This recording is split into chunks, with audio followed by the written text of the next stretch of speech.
Test this. Good evening. Let me get the chat going.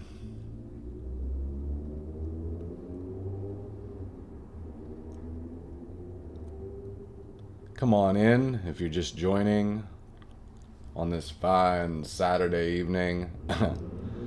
I've committed to a 9 p.m. show every night. So I might move that down to earlier on Saturdays, Sundays. I don't know yet. So I don't have to show up here at 9 p.m. at night on a Saturday. But it's kind of cool. What's up, guys?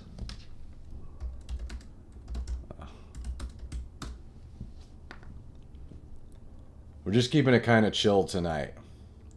I ain't got no jokes. Them jokes is optional on the weekends.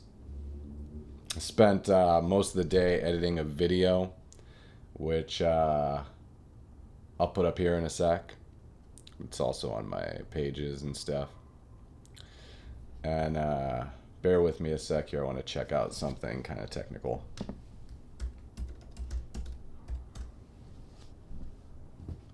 I don't know if this will show that to me.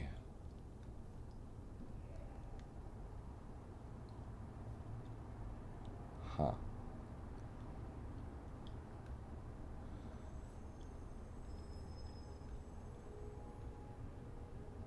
Okay, unable to, okay, that's what the deal is. So let me do something real quick. Copy that. And how would I do this?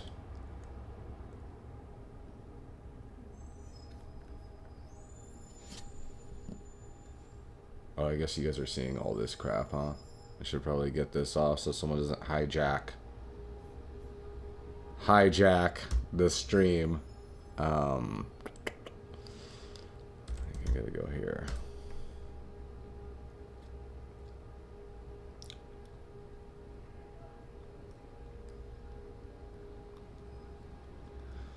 Let's do...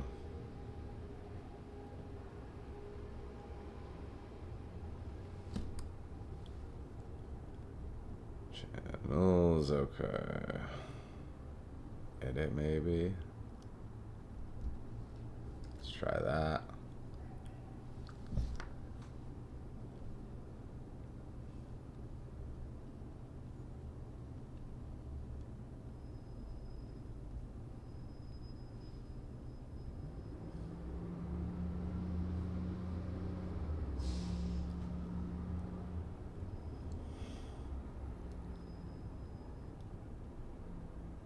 Getting this up on my Substack. I started some email newsletter for subscribers, so it's ultimately going to have like Q&As and stuff like that on there, which would be pretty cool.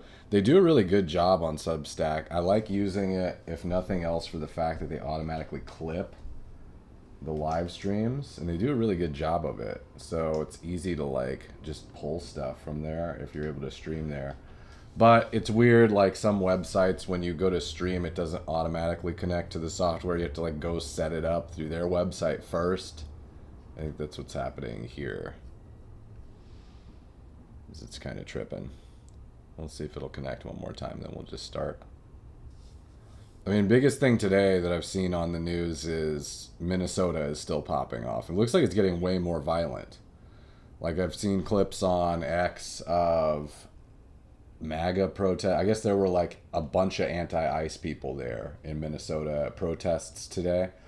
And then there were some like conservative streamers who showed up to kind of, you know, I'm sure they're there to provoke a little bit and get some footage. And then there seems to be also just like regular people on the streets that the protesters are going after. So I'll play you some clips in a sec.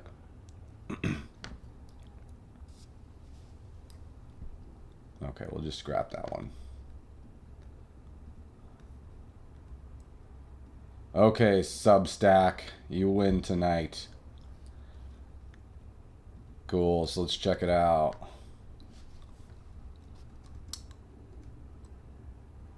Pretty good. Okay, so yeah, this is the biggest thing. Talk of the Insurrection Act heating up. You got I mean, this was the first clip I probably saw today. Was, I guess, a MAGA supporter. It says ICE supporter beaten with flagpole. I guess there was an ICE supporter who got ambushed by a mob. This guy right here. He's like okay for a minute, but then they kind of catch him. It's kind of bad.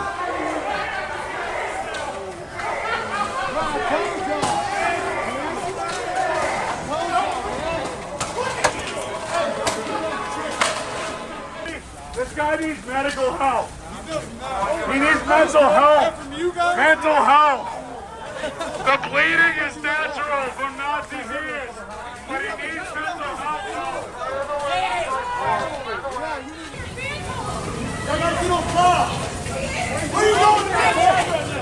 So you can see they're basically, and I mean, I don't know how they're getting all these crazy people showing up that are like doing all this stuff. I assumed that a lot of the protesters were paid, but these ones that are getting violent,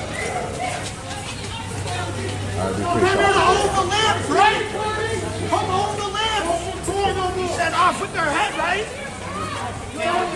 Here's I guess there's a conservative influencer named Jake Lang.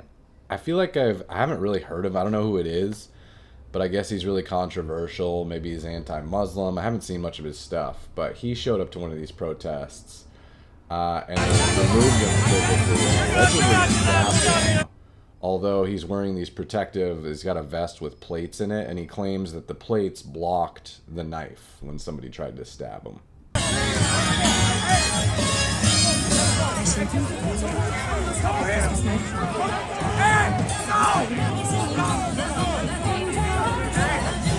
It didn't look good for a second.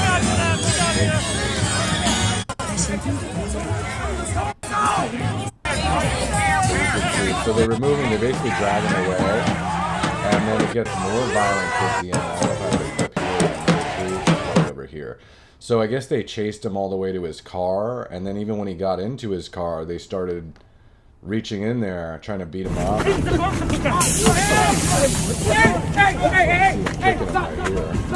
Wait, let them go! Let them go! Drive the car!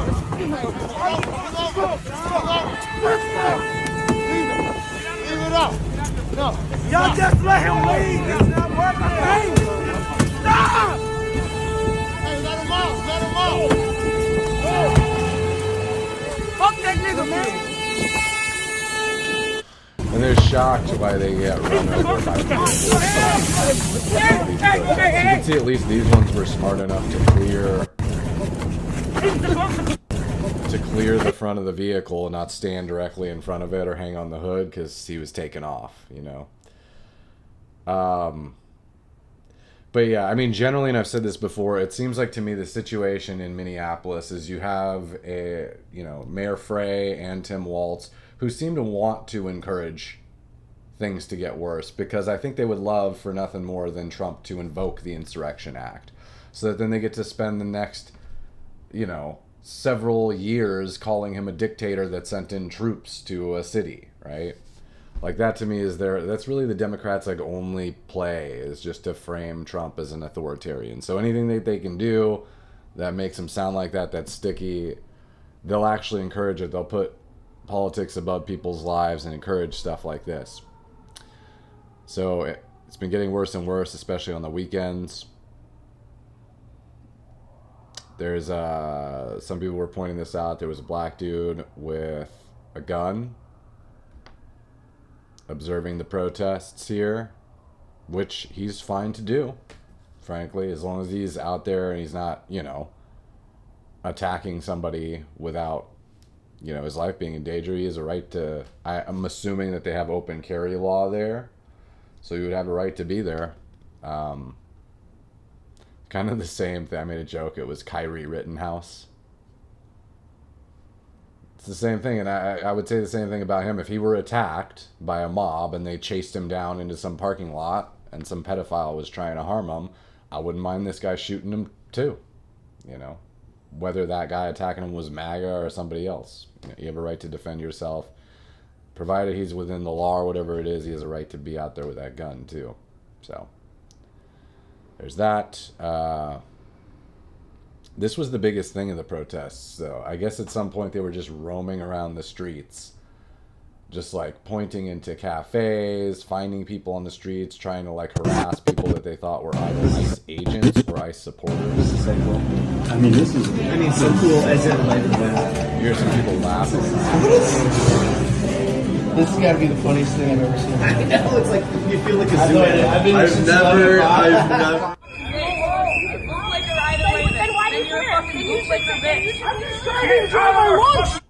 I hate the bootlicker thing, by the way. That's so annoying to me. It sounds like an 18th century insult. Thou art a bootlicker. Just sounds so stupid to me. And they always say it, like all of them say that. The leftists, kind of Antifa protesters. It's so gross. I've gotten that in the comments a couple of times. It's lame. If you're not with us, then you're against us. So clear. Hi. So clear. Oh my god. What? We do custom apps for a whole bunch of companies around Minnesota and the country. Perhaps the funniest part is hearing everybody with the Minnesotan accents. We do custom apps. They sound like a little bit Canadian, actually. It's kind of funny. Why are you filming? Because you're filming us. Here. You want to come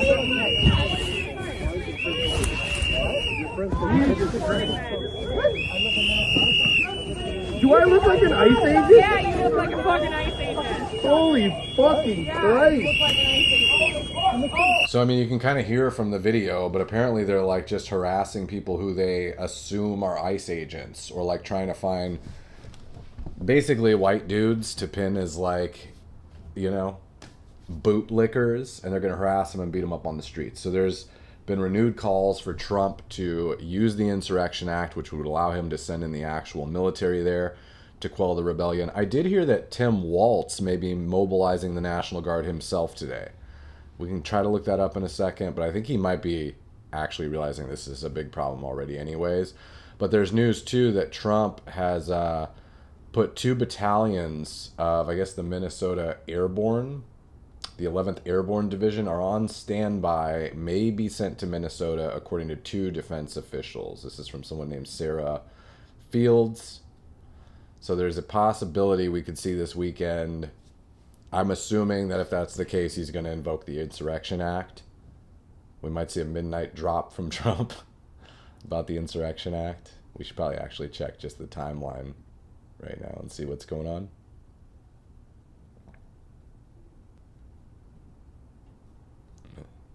Timeline's going to be crazy. Okay, riots haven't stopped. It's getting worse by the day. 1,500 active duty are on standby, ready to go if it gets worse or it can't calm down.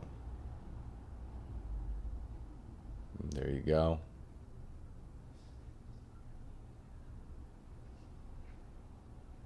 There's another guy here that I guess was wearing a MAGA hoodie, or maybe it's just an American flag hoodie. These guys harassed him. You're not going to! Take it off and you are hurt! Take it off! They hate that freedom gear, you know, they hate that pro-America stuff. It's such a weird timeline we live in that, like, this, like, any American flag is considered like a terrorist symbol to the nut job terrorists that we have within the country. Like, how did we reach this point of irony? That's kind of beautiful in a way. By the way, there's nothing better than having the American flag as if you're going to be a terrorist. You want to rock the red, white, and blue. Take it off! He gave you a chance. There you go. I got you. You're good. Get your ass up out of here. Drop the keys. Get the keys. Drop it. I gave you a chance. He should have left that shit on. Should have left it on.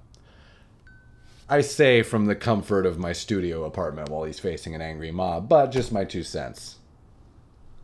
He should have thrown some bows. What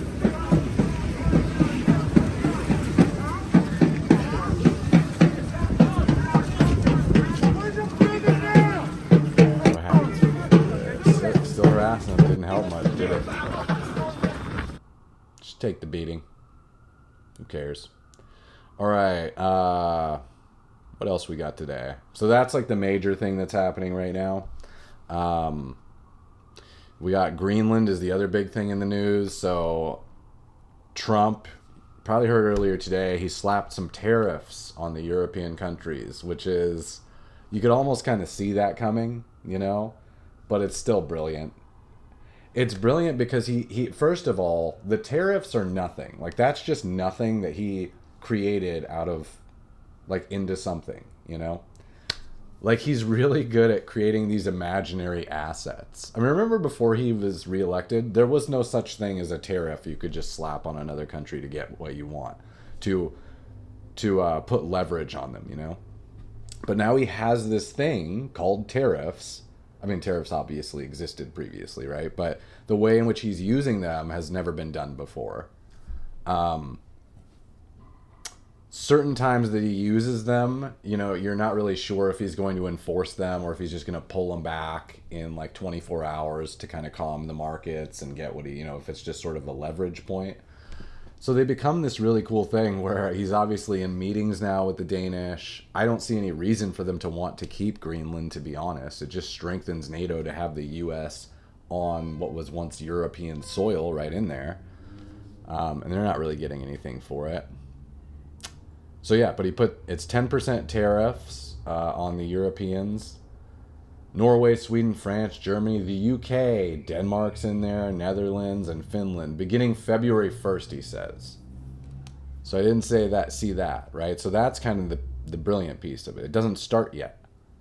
He's giving them, what's that, 12 days? No, wait, 7, 11, like 15 days? 2 weeks. They got 2 weeks to make a deal on Greenland. Or else, theoretically, this tariff is now hanging over their heads. I can't read this big block of text. Jumps up to like 25% after June. So he's putting some stakes on the whole thing. I actually did a video on Greenland and some reasons why it makes a lot of sense for us to acquire it. So I'll go ahead and share it with you guys now. If you're interested, take a watch. It's pretty informative. Gives you a good idea of why it really works out for the U.S. and why it works out for Denmark as well. So Trump says he wants to buy Greenland. Now, Democrats are against it, but only because they heard it's got a lot of ice. Here's 3 reasons why we might want to do it, besides it's fucking rad. By the way, you guys like my lighting? As you can see, I've set it up to mimic the icy fjords of Greenland. Brr, it's winter in San Diego. It dropped into the 50s today. Okay, so first of all, why does Denmark own Greenland? Now, Trump says they don't even really have ownership rights to it. So I looked this up online, and the truth is, nobody really fucking knows. It was like held for a while by certain kings, and they put colonies there, and then they forgot about them, like left it for hundreds of years because it's a godforsaken rock of ice that nobody cares about until, of course, we wanted it. In the 1930s, Norway tried to go in there and get it. They just walked in and were like, hey, this is no man's land. And Denmark was like, And so it was codified then in a treaty that it belongs to Denmark. The Danish, as they're known. It's a self-governing region of Denmark, kind of the same way that Scotland's a self-governing region of the UK. And Greenland can vote to be completely independent, although the Danish parliament would have veto power over that, so I'm sure with what's going on, they'd probably veto it. But given that Greenland has that ability, it does make the Danish more likely to want to sell it at least. Number one, it's super critical for missile defense. So when you look at a map of the globe that is not distorted by the Mercator projection, so that's the map we've all come to know and love that distorts all the sizes of things. When you look at an actual map of the size and the location of Greenland, any ICBMs, that's intercontinental ballistic missiles, that Russia or China launches at the US have to travel over Greenland. And the other thing is the way that those missiles are launched, the apogee or the apex of those missile flights crests right over Greenland.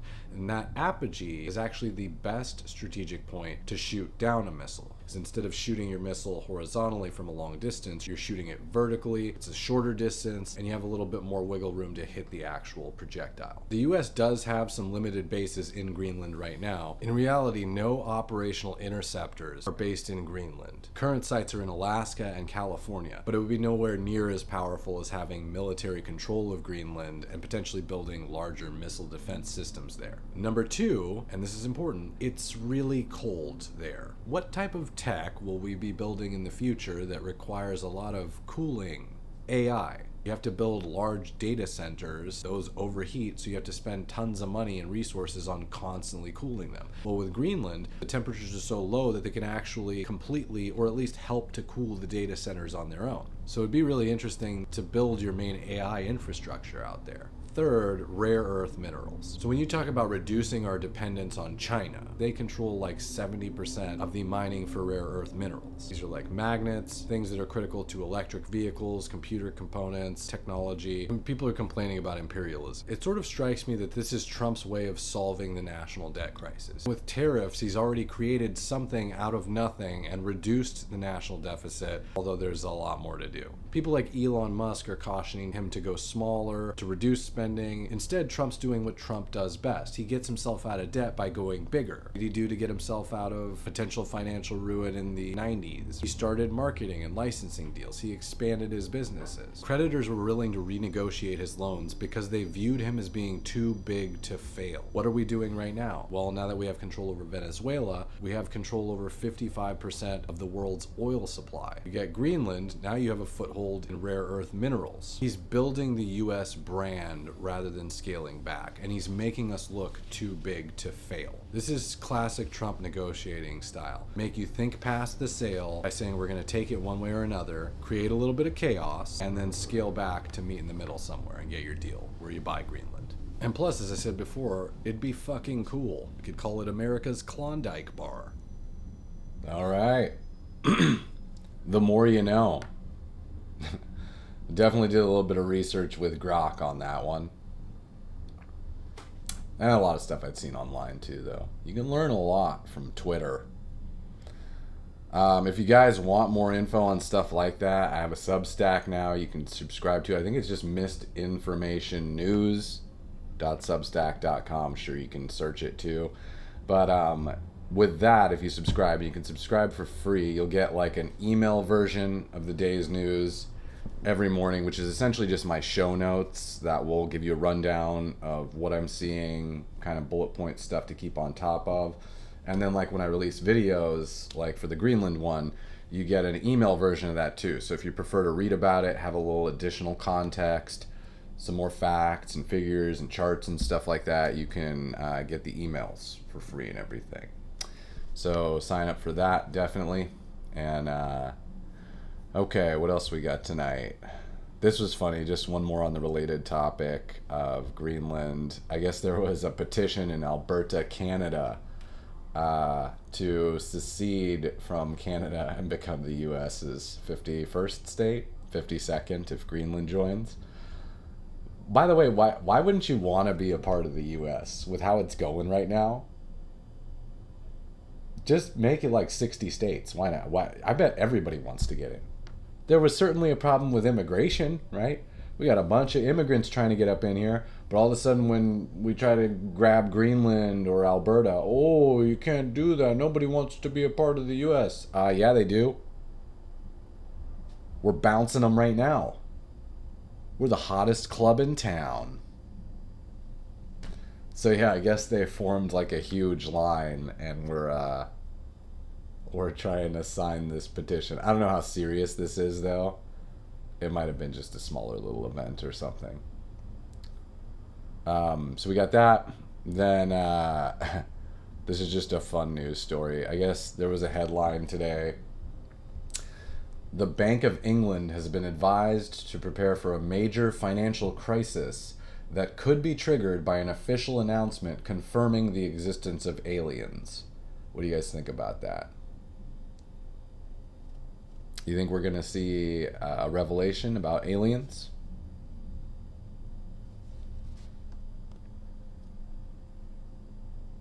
Are we going to have an arrival here?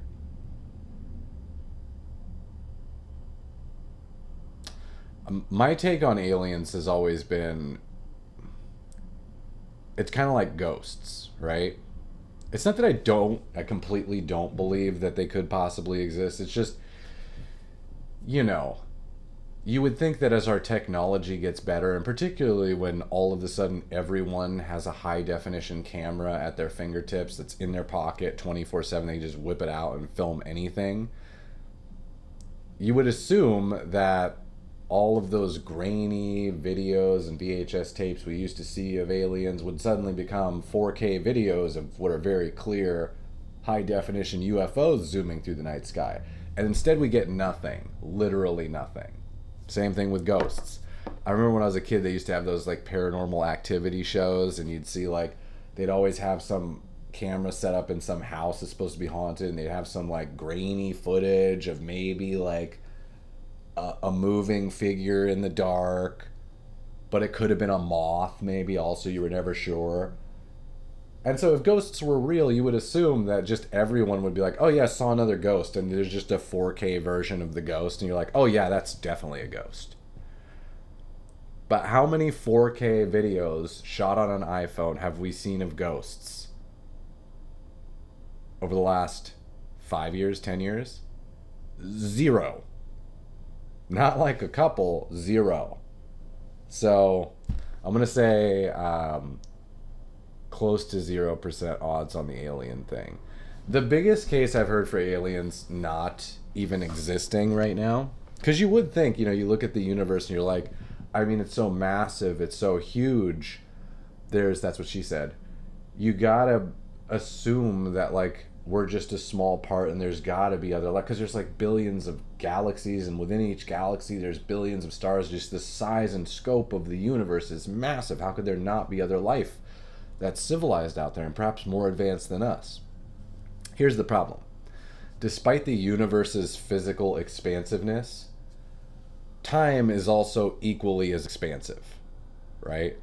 So in addition to the billions of stars and physical matter in the universe, there's also billions of years of time that are progressing. And that's the thinking is, yes, you could have within that time and space billions of civilizations, maybe even intelligent life that pops up. But those civilizations could wink in and out of existence at different times. So it could be that there's a billion different intelligent civilizations that have existed over the course of the universe, but never at the same time or in a close enough space, because they all last for 1 million years and then die out. And then a couple million years later, another one pops up, hangs out for a little while, spreads, and then dies out, right? It's sort of like dating, right? You ever had like a high school crush or a college crush or somebody that just like it never worked out? Like you could look around the world and there's like infinite possibilities of people to, this might be getting too personal, there's infinite possibilities of people to date, it seems like, right? But then what happens when you try to go date somebody? They're like, oh, I'm not dating right now. Or they're like, oh, I've got a boyfriend, or I'm moving for a job. The time is the problem, right? There's never good timing. So it could be that that's why we're not seeing aliens as well. That's my fun thought for this Saturday night. If there are aliens, I have a theory about it too. Here's my theory. And it's a novel theory. I haven't heard anyone else mention this before, except for me. But it's basically this. Because you get all these reports. When you do get reports about aliens, it's always that, like, they seem to be in these craft that can move in a way that defies physics, right?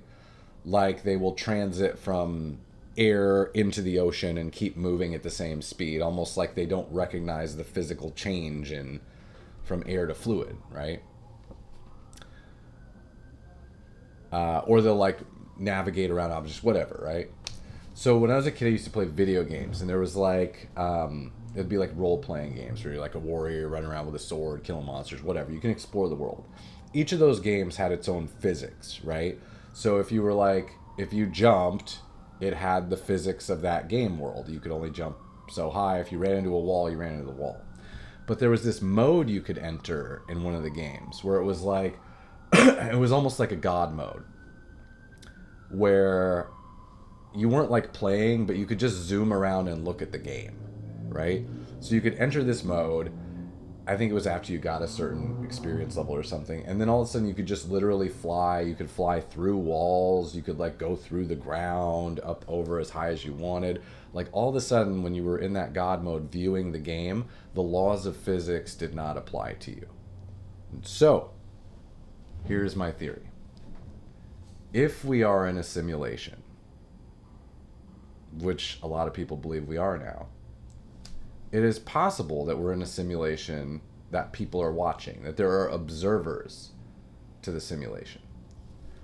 And if you were someone observing the simulation, it's possible that you would have access to more or less a God code or a cheat code that would allow you, when you wanted to step out of the physical laws of the game and to go fly around from air into water without slowing down, through walls, to basically operate in a way in which the physics of this simulated reality don't apply to you because you're in this mode you're observing.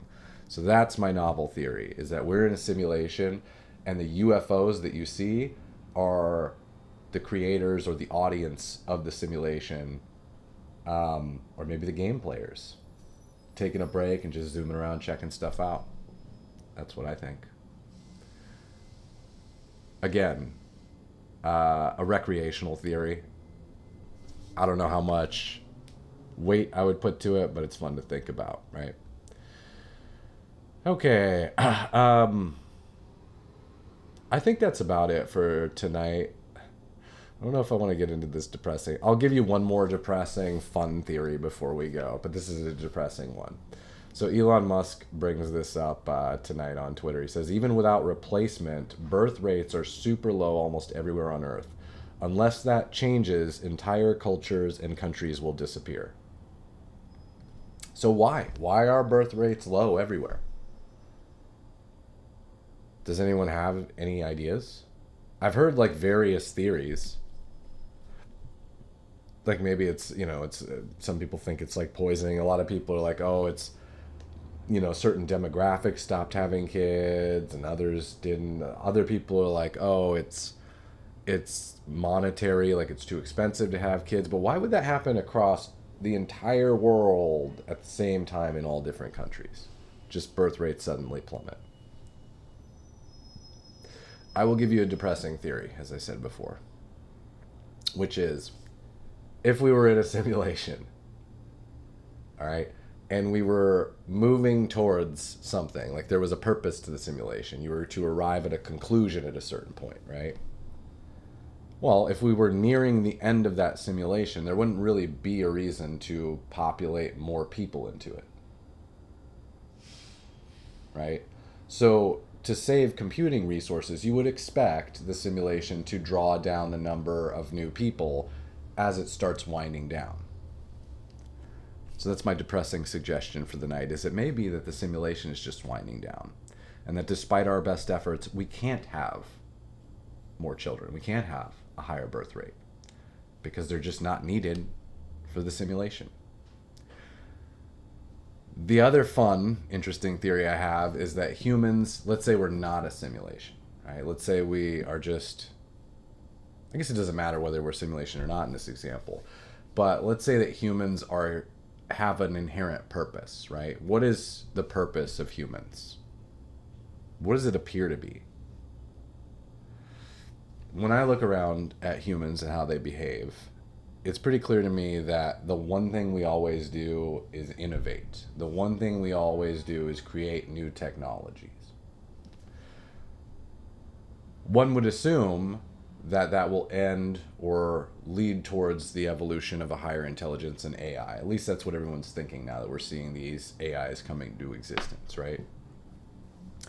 If you were an AI that lived on another planet billions of years away, right? And let's say you wanted to spread your AI intelligence, your higher intelligence throughout the universe, right? You wouldn't take all of your AI and everything and a bunch of computing resources, like billions of tons of stuff, and send it across the universe, right? Because that might be not so efficient. What you might do instead is you might seed other planets. So you might create little robots, maybe even organic robots that you could send across the galaxies, right? That maybe they contain code, right? That when they hit that planet, all of a sudden, organic robots, kind of like us, appear and evolve very rapidly on the planet. And those robots are programmed to have this insatiable desire to create new technology, right? And of course, since you're an AI, you got a bunch of time and everything, you can let this play out over the scale of hundreds of thousands of years, right? And those would be designed to eventually lead towards eventually birthing an AI on that planet, right? So that theoretically, once the AI is online, it can connect to the other AI across the universe, yeah? But what you also might write into part of that code is, as the civilizations are getting closer and closer to actually birthing that AI into existence, maybe they have a sort of a self-termination code in them, where it's like, you know, the better the technology that you see, or maybe there's some factor that's associated with it, like once the living gets good enough and the threat of dying from starvation, say, gets low enough, the organic people will understand in their wiring that we've reached a certain technological point where it's no longer important to keep producing humans. That's the other depressing theory for you, is maybe we're here to create AI, maybe we are going to become AI, who knows, that's a little more positive maybe. And maybe we're just nearing that point where we've almost reached our purpose and we've created the technology we're supposed to create, and so there's a kill switch built into us. Second novel theory of the night. All right, this was a weird one. This was a fun one. Nothing much else tonight going on, so I'll wrap it up here. And then if you guys want to join, I guess I'll try to do tomorrow night at 9 p.m. as well. And then maybe we'll see about the future. I might do an earlier time just on the weekends to kind of free up my nights a little bit since I'm so popular. And yeah, this was a fun one. So I'll catch you guys tomorrow night, and go out, have some fun with friends, socialize, call somebody.